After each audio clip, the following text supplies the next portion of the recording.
How does a religion assert itself authoritatively when the purpose of religion is actually to unite people and not to separate them? In other words, if you have a religion where all of the people are differing about what that religion is, how is that going to bring them together? They're going to end up fighting each other, disputing over it, creating their own sects. You can see, for instance, in this city, there are probably hundreds, if not at least dozens of churches of different denominations. And this is what happened to Christianity. It's split up. You will see within this, on this hill, many different types of Christianity are being taught in these colleges. Judaism, you can go to a Reformed synagogue. You can go to synagogues in Judaism where it's not considered necessary to believe in Yahweh. You don't have to believe in God. You can still go to the synagogue and be part of a Jewish religious community and not believe in God. And I learned that from being in an interfaith dialogue with a rabbi who didn't believe in God. Because I said, well, we have the commonality of God. He said, no, we don't. I don't believe in God. And it really shocked me, but I went back and I did my research and found out indeed that there are Reformed versions of Judaism that do not stipulate a belief in God. That it's more of an ethnic, cultural, binding tradition, religio. So it's purely on a horizontal plane. There's no vertical reality to the religion anymore. So you can find all these differences. Now within the Islamic tradition, you can be a progressive Muslim. You can be a transgender Muslim. There's all these different types of Islam out there. And this is part of the fragmentation of the time we're living in. And so the question about authority, how did Muslims deal with this? Because again, one of the things that we can learn from the ancients is that they went through the same things that we're going through. They had authority problems in the early part of Islam. They went through their own types of disintegration. They went through their sectarianism, their schisms, right? The Sunni-Shia split is a schismatic split. And the Prophet said that you will split. He told us that. It's human nature. But then he said, but one group is guided. So everybody, if they're all claiming that, how is that claim substantiated?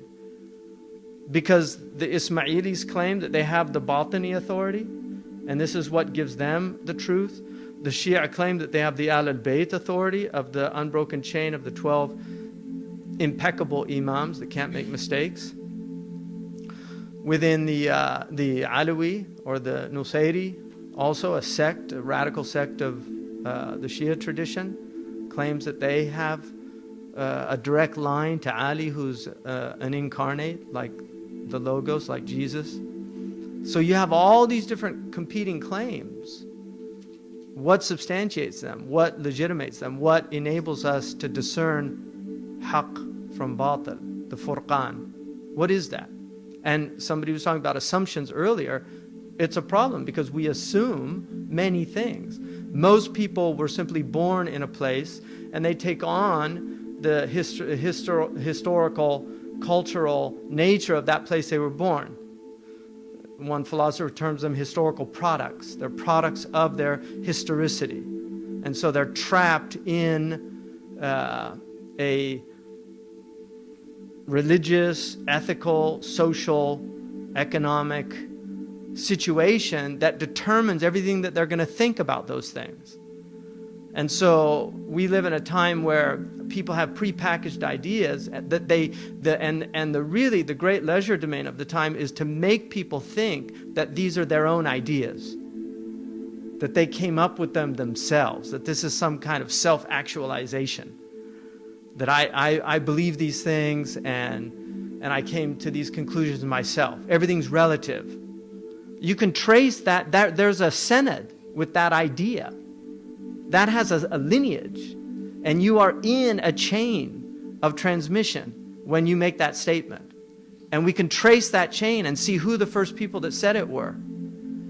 If you say there's no God, there's also a chain of atheists You're in a chain, you're in a isnad. Whatever position you take that you think is uniquely your own or original, you are in a chain of transmission. Now, from our perspective, and I'm talking about from believers, whether you're Christian or other traditions, because almost all these religious traditions do believe in a dark realm, those chains either go back to demonic sources or they go back to angelic sources.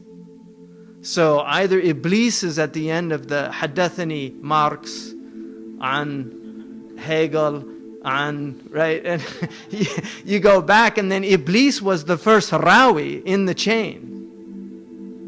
And so that's your chain. It goes back to Iblis. So you're a transmitter of narrations from Iblis.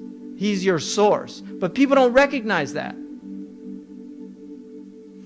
Or you go back to Haddathani an fulan, an fulan, an fulan, an Isa ibn Maryam, an Jibreel, right? Or from God. So these are the basic, the two, fariqun fil jannah wa fariqun fil sa'ir. Those are the two chains. You're in one or the other. There's no other chain in dunya.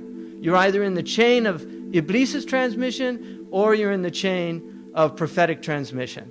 Now Iblis, people forget, you see, that the occult, people don't want to deal with the occult. The occult is everywhere. You're dealing with occultic phenomena everywhere. There are occultic elements in the way San Francisco was designed architecturally. There's a reason why Pier 33 is the central pier in San Francisco. There's a reason why there's a pyramid embodied in the actual street structure of San Francisco. Washington, D.C. is designed in an occultic design. Why? Because there are people that have religious beliefs, spiritual beliefs, and those spiritual beliefs impinge the way they see the world, the way they act upon the world. All you have to look up is John Parsons, one of the most important people in rocket science, developed a type of fuel that enabled the whole telecommunications period, and he was an open worshiper of whatever you want to call that dark force. He was open about it. It's on his Wikipedia site, and there's books about it. So you have scientists that are in the occult that are at the highest levels. You have people in government at the highest levels that are in occultic rituals. I mean, this is part of the world. The Christians have a saying from Paul that our battle is not of the flesh and the blood, but it's with the principalities of darkness. And so if you want to know who's behind Syria, it's not the Alawiyah, it's not the Iblis is behind that situation.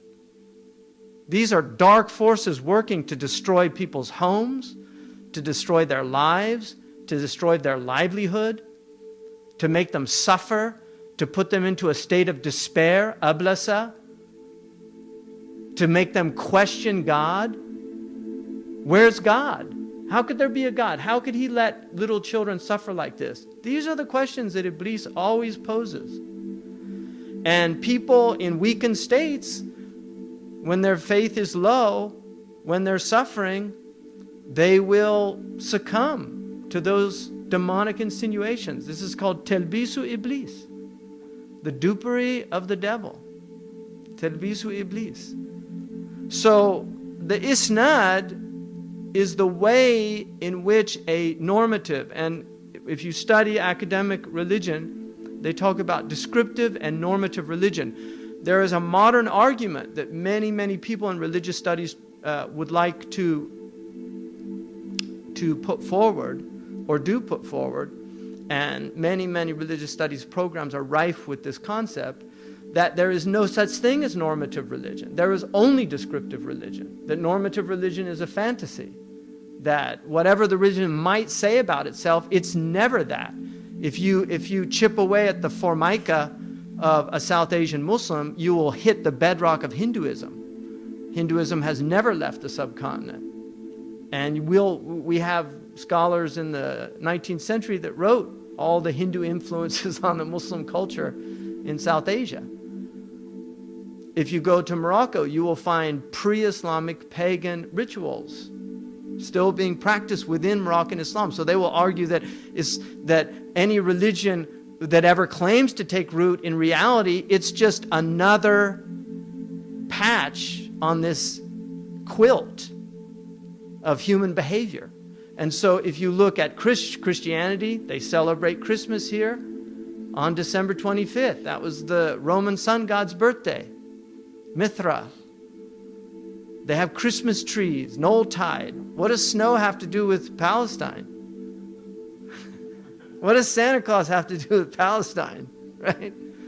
But this is basically how religion manifests in human societies. It manifests with a lot of different streams flowing in, tributaries that are enlarging the river of religion. The same is true if you go Tibetan Buddhism. Tibetan Buddhism is there's a Tibetan mask on Bon animism, which is the previous religion that was in Tibet before the Buddhists got there. It's filled with animistic pre-Buddhist rituals and beliefs.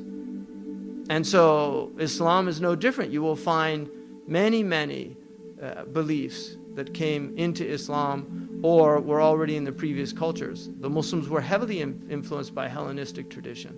The Greeks had a massive impact on the Muslims. I mean, they come up against the Greeks. The Arabs say, الحكمة نزلت على الثلاثة على أدمغة اليونانيين وأيدي أهل الصين وألسنة العرب. That wisdom came down on three, on the intellects of the Greeks, on the hands of the Chinese, because they were great manufacturers, and on the tongues of the Arabs. But the Greeks had a huge impact on the Muslims.